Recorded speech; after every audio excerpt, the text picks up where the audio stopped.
Okay, it's late. I'm tired, I have a pimple, and I'm gonna make this quick, okay? Hey guys, welcome to my YouTube channel. Again, my name is Sam, and today we are going to talk about what I've learned this week and some of my reflections on it. So this week we talk about curriculum. So what is the curriculum in Malaysia? Now, the curriculum in Malaysia, most people know it is actually as documents.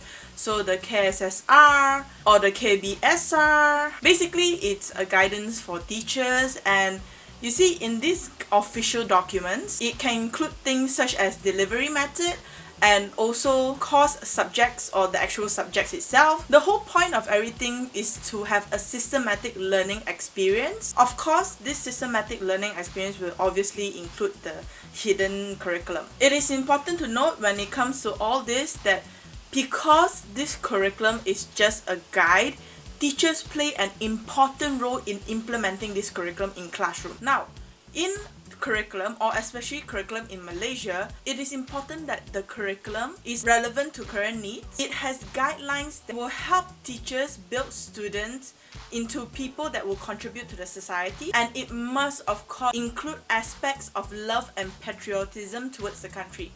Now, this is completely on another different note. I will put the link here and also on the screen, but this is the Malaysian educational philosophy, and from this you can actually see what the Malaysian curriculum is actually based on. So when it comes to the curriculum of Malaysia, it looks towards our national philosophy, and overall I think that in terms of the curriculum there are disadvantages to them, mainly in the form of a lot of paperwork, and then I believe there are actually some other issues. But overall, if you really look at the curriculum that is given and the documents that are given, it is very extensive in the way they have planned. Now let's look at some curriculum planning approaches.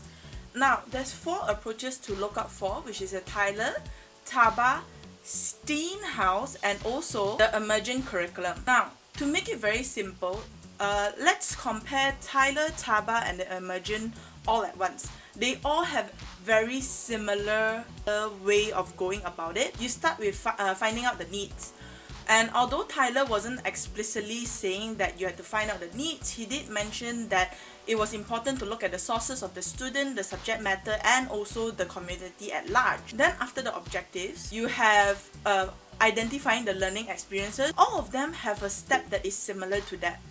Now, then after that you have the organizing of the learning experience, and then after that you have the assessment. Basically, all 3 of these approaches go the same way.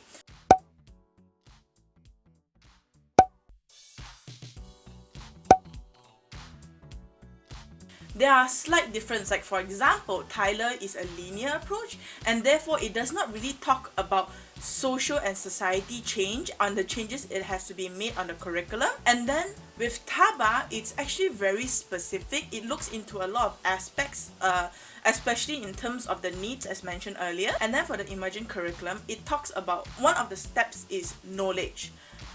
But knowledge here is very similar to the learning experiences of Taba and Tyler. So basically, to me, from what I understand, all 3 of these are very similar, with the exception of certain things here and there. Of course, there are more differences, and I will link down some links below so that you can actually read through Taba, Tyler, Steenhouse, and the emergent curriculum so that you can have a better understanding yourself. But the thing is, as I mentioned earlier, Steenhouse is actually different from all of them.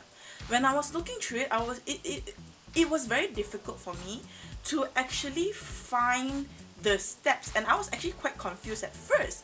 But then with more reading, I've come to realization that Steenhouse approach is not a step-by-step approach. It's not a procedural approach. In fact, Steenhouse is more towards just concepts. Now, and I'm going to tell you some of these concepts. The whole entire approach will focus on teacher, plan, reflect based on the needs of the students. In Steenhouse approach, curriculum is very flexible, based on methodology, process of learning, and also process of teaching. It's also important to note, in Steenhouse approach, he believes that when there are changes in society, there also should be changes in the approach itself.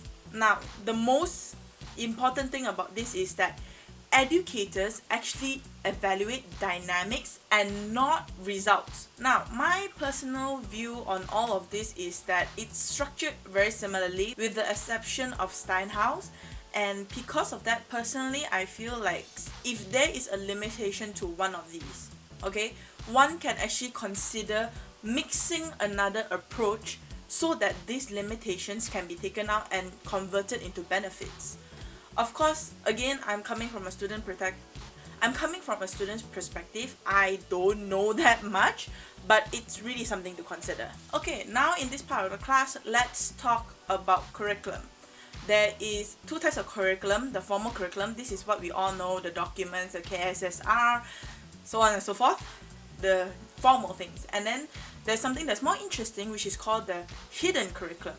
Now, the hidden curriculum here is informal and it's a part of indirect learning. So these are things like, for example, when you have clubs and social clubs and marching and all that. So it is important to note when it comes to hidden curriculum, it is important that whatever is learned there is actually applicable in the formal learning. So what I mean by this is, let's just say for example, a student learns discipline when he marches in a band. So that discipline should be applicable in the formal learning. The thing is, I've always known about hidden curriculum, but I think more research should be done on the positive effects of hidden curriculum. Now let's look at the factors affecting curriculum. There are multiple factors. So you have things like universal needs, government, objects and program priority, national and community needs, individual needs, and curriculum content. All this is very, very interesting and I'm not really going to go into it. But recently, I've just learned about politics and the effects of curriculum, so I just want to touch on that a little bit. Recently in class we had kind of a discussion about that, and personally for me, I felt really strongly politics should not affect the curriculum, or the government should not affect the curriculum, in a sense that the government has their own personal agendas, and I feel like that will cause a lot of conflicts because the agenda of the government does not necessarily look at what the student might need. Now again, I'm not knocking on the government. I understand they have their own views and I know I'm probably going to get in trouble for this, but the fact of the matter is it should be something that is considered, and the effects that politics have on curriculum is immense. Okay guys, the next section I will show you some links which I think is very interesting, and I will see you later. To quickly drop in to show you the links that I'm sharing in the description. Just to note, this includes the other 4 links that I've shown for the curriculum approaches, and also one more link about sex education to prove its importance. Now, the first thing that I'm sharing today would be the Malaysian Education Blueprint, the 2013 to the 2025 version.